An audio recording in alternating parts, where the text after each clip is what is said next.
कृष्णामाई पहिल्यांदाच पात्राबाहेर, नागठाणे बंधारा पाण्याखाली, सकाळपासून पाणीपाती 4 फुटांनी वाढ. पलूस तालुक्यातील तसेच कृष्णाकाठ परिसरात आज रविवार असून पावसाचा जोर कमी झाला आहे.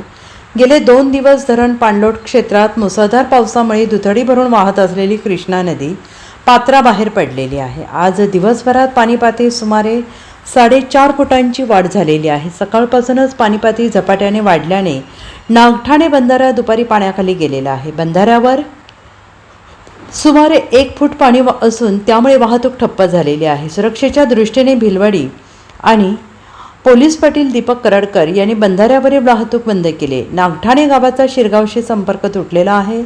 बुर्ली, आमनापूर, धनगाव परिसरातील नदीकाठच्या पोटमळ्यांमध्ये पाणी शिरू लागले. त्यामुळे मळीतील गवत कापणीसाठी शेतकऱ्यांची धांदल उडते आहे. हौशी तरुणाईचे अनेक ओढ्यामध्ये मासे पकडण्याचे खटाटोप सुरू आहे.